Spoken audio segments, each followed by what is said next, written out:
আম্মু, আমি তো কলেজের স্যারদের কাছে প্রাইভেট পড়ি, তাহলে শুধু শুধু বাসায় টিউটর রাখার কি দরকার? আর তাছাড়া আমি কি ছোট বাচ্চা নাকি বাড়িতে এসে পড়তে হবে? আমি আবার অনার্স প্রথম বর্ষের ছাত্র, লোকে কি বলবে? তুই যে কি পড়িস সেটা তোর এইচএসসি রেজাল্ট দেখেই বুঝতে পারছি। তাই কোনো কথা না বলে চুপচাপ বই নিয়ে টেবিলে বস। তোর ম্যাম এখনই চলে আসবে। এই বলে আম্মু নিচে চলে যেতেই বিছানায় বসে বসে ভাবছি, শিলা যদি জানতে পারে আমাকে কোনো ম্যাম বাড়িতে এসে পড়াবে, তাহলে আমার যে কি হাল করবে তা আল্লাহ আর শিলাই জানে। দরজায় কলিং বেল বাজতেই আম্মু বলল, কে এসেছে গিয়ে দেখতে। আমি নিচে এসে দরজাটা খুলতেই যাকে দেখলাম আমার হাঁটু কাঁপছে। সামনে তাকিয়ে দেখি শিলা দাঁড়িয়ে আছে। ও আবার ম্যামের কথাটা শুনে ফেলেনি তো? না, জানলে তো এতক্ষণ আমার শার্টের কলার খামচে ধরে গিলে খেত। কিন্তু শিলা আমাদের বাসায় কেন আসছে? আম্মু দেখলে আমাকে ঝাঁটাপেটা করে বাড়ি থেকে বের করে দিবে। আমি কিছুটা ঘাবড়ে গিয়ে বললাম, শিলা, তুমি এখানে কি করছো? চলো, যা বলার বাইরে গিয়ে বলি। আম্মু দেখলে আমার অবস্থা খারাপ করে ছাড়বে। প্লিজ সোনা, তাড়াতাড়ি চলো। এই বলে শিলার হাত ধরে বাড়ির দিকে টানছি, কিন্তু শিলা আসছে না। এই কি হলো, আসো। এই হাত ছাড়ো, লজ্জা করে না নিচের ম্যামের হাত ধরে টানাটানি করতে? আমি খুব অবাক হয়ে শিলার হাতের দিকে তাকিয়ে আছি। শিলা আমাকে এভাবে বলতে পারলো? যাও, ভেতরে গিয়ে বই বের করো। আমি আন্টির সাথে কথা বলে এক্ষুনি আসছি। এই বলে শিলা রান্নাঘরে আম্মুর কাছে চলে গেল। আমি মন খারাপ করে নিজের রুমে এসে বসে আছি। শিলা আমার ম্যাম, এটা ভেবে আমার মনে খুব ভালো লাগা কাজ করছে, কিন্তু খুব কষ্টও হচ্ছে। তার হাত ধরেছি বলে এমন বিহেভ করলো যেন সে আমার গার্লফ্রেন্ডই না। মুড অফ করে বই নিয়ে বসে আছি। কিছুক্ষণ পর শিলা হাতে একটা বেত নিয়ে আমার রুমে আসলো। শেষ পর্যন্ত গার্লফ্রেন্ডের হাতে পড়ার জন্য মার খাওয়াটাও এই চাঁদ কপালে লেখা ছিল। এই কি ভাবছো? তোমার ইংলিশ সেকেন্ডটার ম্যাথে অনেক বেশি প্রবলেম। প্রথমে ম্যাথ বের করো। কোথায় ভেবেছিলাম ম্যাম আমার গার্লফ্রেন্ড, তাই একটু প্রেম করা যাবে, কিন্তু সে তো দেখছি একদম টিচারদের মতো কথা বলছে। শিলাব আবারও ধমকের সুরে বলল, কি হলো? ম্যাথ বের করতে বললাম তো। এই জান, তুমি আমার সাথে এভাবে কেন কথা বলছো? এখানে তো আম্মু নেই, তাহলে কেন এমন করছো?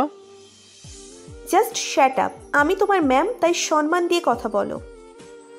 আমি মন খারাপ করে ম্যাথ বের করলাম। আমার খুব কষ্ট হচ্ছে। শিলা আমার সাথে এমন করতে পারলো? আসলে শিলা আমাদের ব্যাচের বেস্ট স্টুডেন্ট, বলতে গেলে কলেজের টপার। তাই আম্মু শিলাকেই আমার জন্য টিউটর বানিয়েছে। পড়া শেষ হতেই শিলা আমার সাথে কোনো কথা না বলেই আমার হৃদয়টা দুই ভাগ করে দিয়ে চলে গেল। এখন আমার খুব করে কাঁদতে ইচ্ছে করছে। পড়ানোর সময় না হয় ম্যাম ছিল, কিন্তু পরে তো একটু মিষ্টি করে ভালোবাসি বলতে পারতো। রাতে শিলা কল দিলে কেটে দিলাম। আমার মনটাকে ভেঙে দিয়ে এখন কেন কল দিচ্ছে। আরও কয়েকবার কল দিল। অবশেষে ফোনটা বন্ধ করে শুয়ে পড়লাম। পরের দিন একদম ক্লাস টাইমে কলেজে আসলাম। শিলা আমাকে দেখে ডাকলেও আমি না শোনার ভান করে ক্লাসে চলে এলাম। আমার পেছন পেছন শিলাও ক্লাসে এসে আমার পাশের সিটে বসতেই আমি উঠে গিয়ে সিজানদের সিটে গিয়ে বসলাম। শিলা আমার এমন ব্যবহারে খুব কষ্ট পেয়েছে, তাতে আমার কি। সবগুলো ক্লাস করে সিজানদের সাথেই কলেজ থেকে বেরিয়ে আসলাম। অন্যদিন হলে আমি সবসময় শিলার সাথেই বাসায় ফিরি। আমাদের বাড়ির মধ্যে এক মহল্লার দূরত্ব।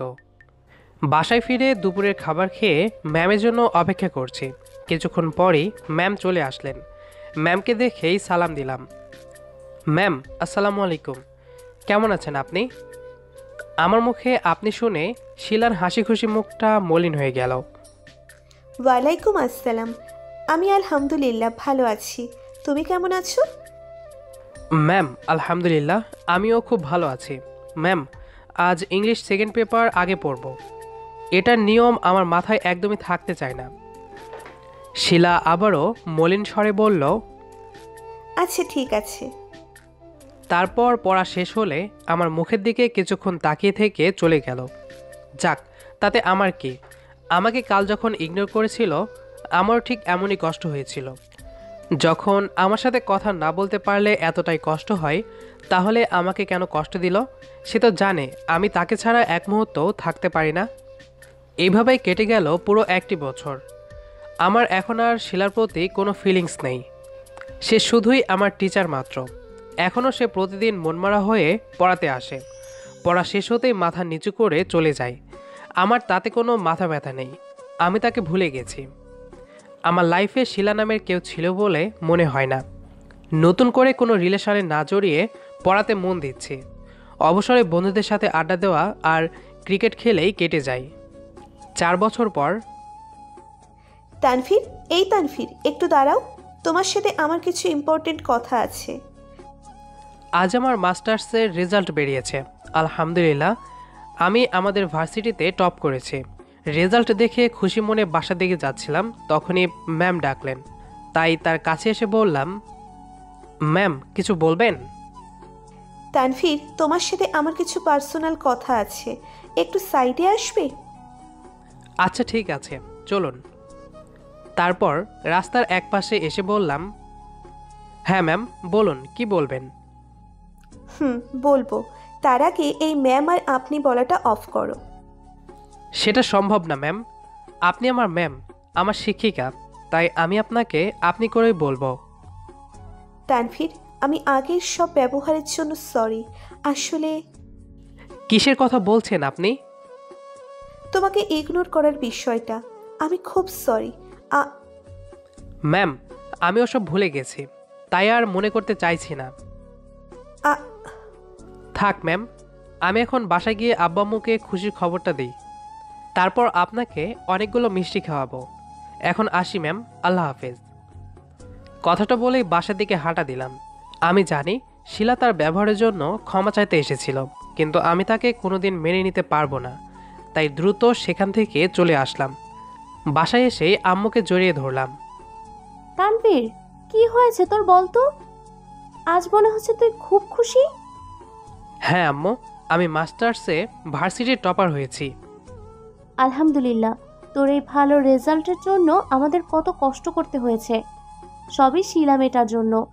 ও তোর ভালো করে পড়ার জন্য কতটা স্যাক্রিফাইস করেছে সেটা শুধু আল্লাহ আর আমিই জানি। আম্মুর মুখে শিলার নামটা শুনতেই আমার সব আনন্দ শেষ হয়ে গেল। আম্মুকে ছেড়ে দিয়ে দ্রুত রুমে চলে আসলাম। আম্মু হয়তো আমাকে কিছু বলতে চাইছিল, কিন্তু আমি সেসব শোনার অবস্থাতেই নেই। পরের দিন আব্বুর সাথে উত্তরায় আমাদের যে অফিসটা আছে সেখানে গেলাম। তারপর এভাবে আরও কিছুদিন এসে অফিসের সব কাজ বুঝে নিলাম। কাল থেকে এই অফিসটা আমি চালাবো। আব্বুর সাথে বাসায় ফিরতেই আম্মু বলল, তানভীর, তোর পড়াশোনা তো শেষ, আর এখন আমাদের উত্তরার অফিসটা তুই চালাবি। তাই আমি চাচ্ছি খুব তাড়াতাড়ি তোকে বিয়ে করাতে। কিন্তু আম্মু। কোনো কিন্তু নয়, আমরা তোর জন্য অলরেডি মেয়েও দেখে ফেলেছি। তোকে বিয়েটা করতেই হবে। কি বলছো? মেয়ে যখন দেখে ফেলেছো তাহলে তোমরা যেটা চাও সেটাই করো। এই বলে ছাদে চলে আসলাম। দোলনায় বসে বসে ভাবছি আমার আর শিলার ভালোবাসার দিনগুলোর কথা। আমি তখন ইন্টার ফার্স্ট ইয়ারে পড়ি। একদিন হঠাৎ একটা মেয়ে এসে আমার পাশের বেঞ্চে বসলো। আমি আবার মেয়েদের দিকে তাকাই না, তাই বইয়ের ওপর হাত রেখে ওপর হয়ে শুয়ে আছি। এইটা আমার স্কুল জীবনের অভ্যাস বলা যায়। হঠাৎ মাথাটা তুলতেই আমার চোখ যায় সেই মেয়েটির ওপর। আমি ভেবে রেখেছিলাম কোনোদিন প্রেম করব না, কিন্তু এই মেয়েটাকে দেখে আমার মনে এক অদ্ভুত ভালো লাগার অনুভূতির উদয় হলো। সেই থেকে শুরু। তারপর কিছুদিন যেতেই লক্ষ্য করলাম মেয়েটিও আমাকে পছন্দ করে। তাই আর কিছু না ভেবেই প্রপোজ করে বসলাম। বেশ ভালোই চলছিল আমাদের দিনগুলো, কিন্তু যেদিন থেকে আম্মু ওকে আমার প্রাইভেট টিউটর বানালো, আমাদের সম্পর্কটাও সেখানেই থেমে গেল। চোখের কোণে লেগে থাকা পানিটুকু মুছে রুমে এসে শুয়ে পড়লাম। রাতে আম্মু খাওয়ার জন্য ডেকে গেলে বললাম ভালো লাগছে না, তাই পরে খাবো। পরের দিন কলেজে জগিং করছি, এমন সময় শিলা এসে আমার হাত ধরে টেনে নিয়ে পার্কের এক পাশে দাঁড়ালো। ম্যাম কি করছেন? লোকে দেখলে কি ভাববে? আপনি আমার ম্যাম হন। এই রাখ, এই রাখ তোর ম্যাম। তোর মুখে এই ম্যাম ম্যাম শুনতে শুনতে আমার কান পচে গেছে। আমি চুপ করে আছি। তাকে ভুলে গেছি মুখে বললেও ভুলতে পারিনি। এই, আমাকে একবার নাম ধরে ডাকো না প্লিজ। তোমার মুখে সেই 5 বছর আগে আমার নামটা শুনেছিলাম। সরি, ম্যামকে তার নাম ধরে ডাকতে পারবো না। আমার অফিসে যেতে লেট হবে। আসি ম্যাম, আল্লাহ হাফেজ। এই বলে দ্রুত পার্ক থেকে বেরিয়ে বাসায় চলে আসলাম। তারপর রেডি হয়ে খাবার খেতে নিচে আসতেই আব্বু বলল, তানভীর, আজ তোর অফিসে যেতে হবে না। আমরা ফুল ফ্যামিলি এখন শপিং করতে যাব। কি বলছো আব্বু? আজ আমার অফিসের প্রথম দিন ছিল। তাতে কি হয়েছে? কোম্পানি তো আমাদেরই, তোর চাকরি তো চলে যাচ্ছে না। আচ্ছা ঠিক আছে। আম্মু খাবার দাও, খুব খিদে পেয়েছে। তারপর সবাই একসাথে খাবার খেয়ে শপিং করতে গেলাম। শপিং করা শেষ হলে বাসায় আসতেই আব্বু বলল গোসল করে নতুন পাঞ্জাবি পায়জামা পরে নিচে আসতে। তাই রুমে এসে গোসল করে রেডি হয়ে রুম থেকে বের হতে যাব এমন সময় সিজানরা চলে আসছে। ওদের দেখে আমি কিছুটা অবাক হলাম। তারপর সবাই গাড়িতে করে কোথায় যেন নিয়ে যাচ্ছে। কিছু দূর যেতেই গাড়িটা থেমে গেল। গাড়ি থেকে নামতে দেখে আমরা সবাই শিলাদের বাসায় চলে আসছি। ধুর, আব্বু আম্মু আমাকে এখানে কেন নিয়ে আসলো? আমি যার থেকে পালিয়ে বাঁচি শেষমেশ তার বাড়িতেই আসতে হলো। বাড়ির ভেতর ঢুকতেই সবাই গিয়ে সোফায় বসলো। আমিও সোফায় বসতে যাব এমন সময় শিলা ডাকলে আম্মু বলল তার কাছে যেতে। সবার সামনে কোনো উপায় না পেয়ে উপরে চলে আসলাম। শিলা আমার হাত ধরে তার রুমে নিয়ে আসলো। তারপর দরজাটা ভেতর থেকে বন্ধ করে দিয়ে আমার দিকে এগিয়ে আসছে। যে আমি কিছু বলতে যাব তার আগেই শিলা আমার ঠোঁট দুটো ওর দখলে নিয়ে নিল। আজ অনেকদিন পর শিলার ঠোঁটের ছোঁয়া পেয়ে আমার মনে এক অন্যরকম অনুভূতি কাজ করছে। কিছুক্ষণ পর ছেড়ে দিয়ে শক্ত করে জড়িয়ে ধরলো। আমি তাকে নিজের থেকে ছাড়ানোর চেষ্টা করে বললাম, ম্যাম ছাড়ুন, এসব কি করছেন? এই, আর একবার আমাকে ম্যাম বলেছিস তো তোকে একদম মেরে ফেলবো বলে দিচ্ছি। আর শোন, আমি তোর হবু বউ, সো যা ইচ্ছে করব। কি বলছেন? আপনি আমার হবু বউ মানে? হ্যাঁ, তুমি এখানে আমাকে বিয়ে করতে আসছো। কি? আমি আপনাকে বিয়ে করতে আসছি? ইম্পসিবল, সেটা কখনোই সম্ভব না। সেটা তুমি একটু পরই দেখতে পারবে। তারপর শিলা আবারও আমাকে শক্ত করে জড়িয়ে ধরে আমার বুকে মাথা রাখতেই সরিয়ে দেওয়ার চেষ্টা করেও ব্যর্থ হলাম। কিছুক্ষণ পর জানতে পারলাম আব্বু আম্মু সত্যি আমার আর শিলার বিয়ের জন্য আসছে। কথাটা শুনে আমার কেমন যেন ভালো লাগছিল, কিন্তু কেমন লাগছে বুঝতে পারছি না। রাতে আমাদের বিয়েটাও সম্পন্ন হয়ে গেছে। রাত এখন 11:30। আমি ছাদের দিকে যাচ্ছিলাম, তখনই আম্মু আমাকে তার রুমে যেতে বলল। আমিও আম্মুর কথা মতো পেছন পেছন চলে আসলাম। তানভীর, তুই কিন্তু শিলার সাথে এমন করে খুব বড় অন্যায় করছিস। ও যেটা আমার সাথে করেছে সেটা কি অন্যায় ছিল না? তোর সাথে যা যা হয়েছে তাতে ওর কোনো দোষ নেই। তুই ঠিকমতো পড়াশোনা করতি না, তাই আমি শিলাকে বলি তোকে যেন পড়াতে আসে। আমি আগে থেকেই জানতাম তোদের মধ্যে প্রেমের সম্পর্ক আছে, তাই শিলাকে বলেছিলাম তোকে পড়ানোর সময় যেন সত্যিকারের ম্যামদের মতো আচরণ করে, না হলে তোদের মধ্যেকার ভালোবাসার কারণে তুই ঠিকমতো পড়তে চাইবি না। কিন্তু শিলা প্রতিদিন তোর সাথে এমন ব্যবহার করে বুঝতে পারে তুই ওর এমন আচরণে অনেক কষ্ট পাচ্ছিস, তাই পরের দিনই তোকে সবটা বলে দিতে চেয়েছিল, কিন্তু তুই শুনিসনি। এভাবেই কিছুদিন যাওয়ার পর আমি শিলাকে বলি তোকে সবটা বলে দিব, কিন্তু শিলা বলল তুই এখন ওর উপর রাগ করে পড়ার দিকে মনোযোগী হচ্ছিস। তোকে কথাগুলো বললে তুই আবারও আগের মতো অমনোযোগী হয়ে পড়বি, তাই আমি আর বলতে পারিনি। তানভীর, শিলা তোকে অনেক বেশিই ভালোবাসে। তোর জন্য দীর্ঘ 5টা বছর তোর থেকে নিজেকে দূরে সরিয়ে রেখেছিল। প্লিজ বাবা, আর মেয়েটাকে কষ্ট দিস না। আম্মুর কথা শুনে আমার দু চোখ থেকে কয়েক ফোঁটা নোনা জল ঘুরিয়ে পড়ল। সেখান থেকে সোজা বাসর ঘরের সামনে চলে আসলাম। আর ওকে কষ্ট দিব না ইনশাল্লাহ। দরজাটা খুলেই রুমের ভেতর এসে দেখি শিলা হাতে টিস্যু নিয়ে চোখের পানি মুছছে। নিশ্চয়ই আমি রুমে না আসাই কষ্ট পেয়ে কাঁদছিল। আমাকে আসতে দেখে উঠে এসে সালাম করার জন্য কাছে আসতেই বুকে টেনে শক্ত করে জড়িয়ে নিলাম। শিলা আমার এমন ব্যবহার দেখে খুব অবাক হলো। শিলাকে জড়িয়ে ধরে কিছুক্ষণ কাঁদার পর তার কপালে আলতো করে চুমু এঁকে দিলাম। এই তুমি কি সত্যি আসছো? আমার কেমন যেন স্বপ্ন দেখছি মনে হচ্ছে। না সোনা, এটা রিয়েল আমি।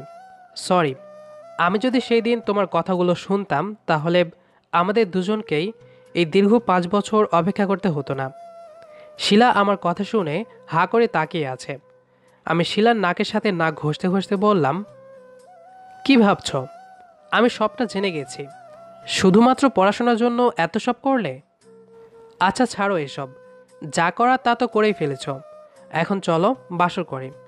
আমার ইচ্ছে ছিল আরও অনেক আগেই বাসর করব। এই বলে শিলাকে শক্ত করে জড়িয়ে ধরলাম। এই কি করছো?